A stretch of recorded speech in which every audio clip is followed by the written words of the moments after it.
All right, today we're going to dive into the surprisingly complex world of translation. We're going to be looking at oral Bible translation, and not just as, a religious thing. Think of it more as a fascinating case study for these huge ideas about quality, about communication, and even the future of technology. And believe it or not, it all kicks off with a really simple but powerful analogy about baking bread.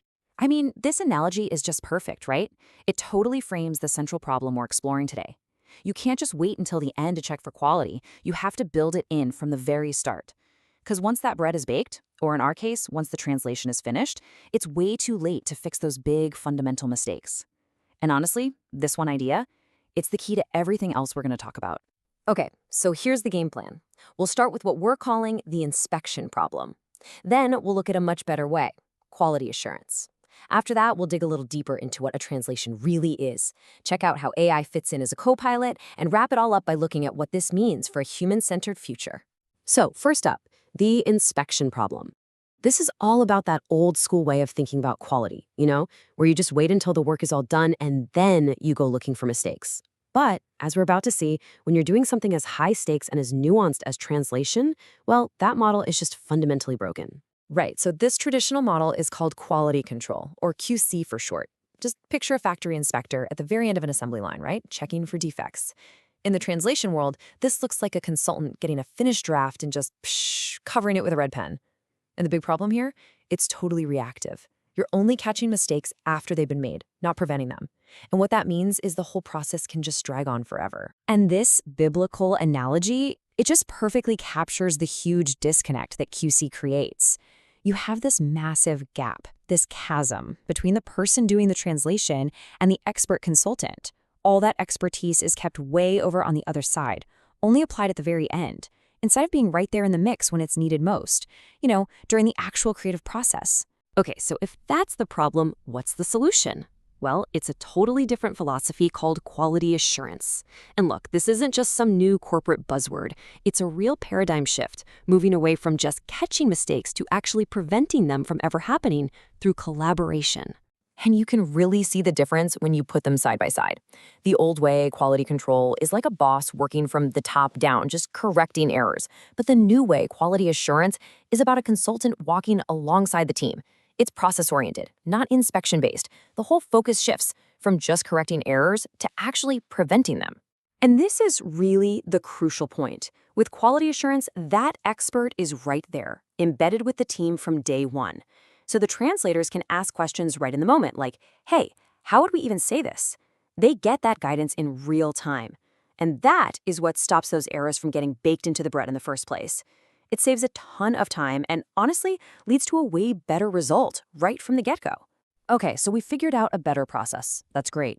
But this whole conversation brings up a much, much deeper question. What are we actually aiming for? What even makes a translation good or real? Is it really just about swapping words one for one? Well, as it turns out, the answer is way more profound than that. And this leads to a pretty radical idea, actually.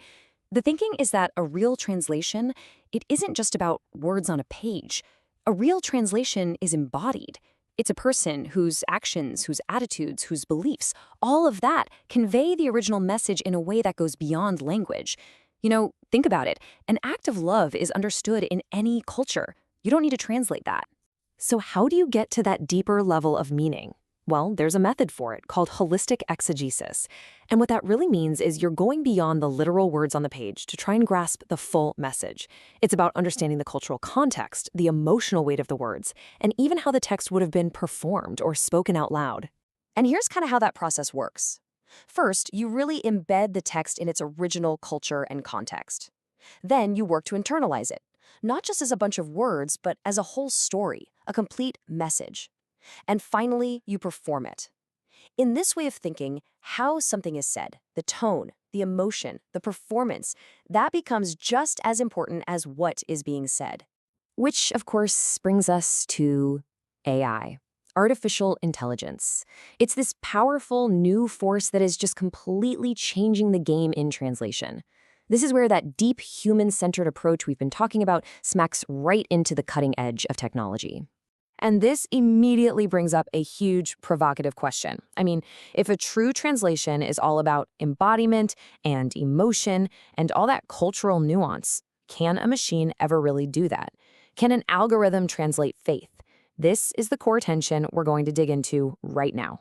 But first, let's be super clear here. AI is not science fiction anymore. It is already being used in some really practical ways. Things like transcribing oral recordings, creating a very rough initial draft zero, or even just helping with key biblical terms. It's already here, a part of the workflow.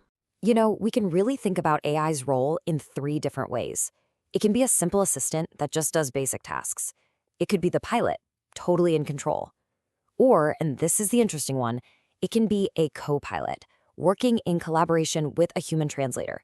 And it's that co-pilot model that lines up perfectly with that whole walking alongside philosophy of quality assurance. And all of this brings us to our final section, a human-centered future.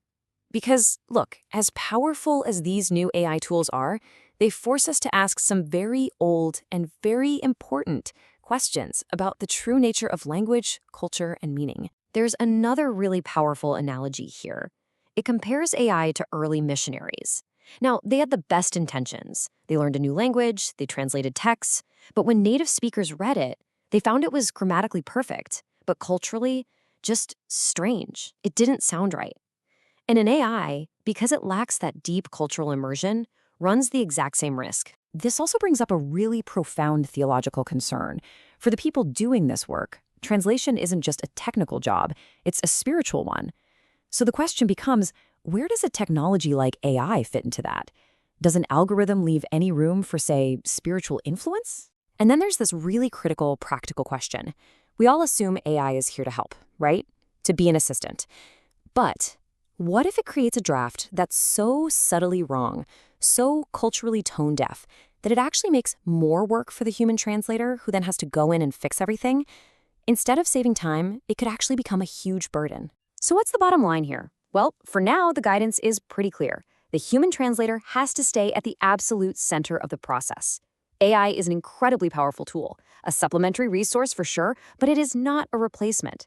And maybe can never be a replacement for real human wisdom, cultural understanding, and intuition. And that brings us full circle, right back to where we started, but now with this whole new layer of complexity. We've gone from process to philosophy to technology, and it all comes back down to this one final question. In an age where a machine can copy words almost perfectly, what is the true measure of a real translation?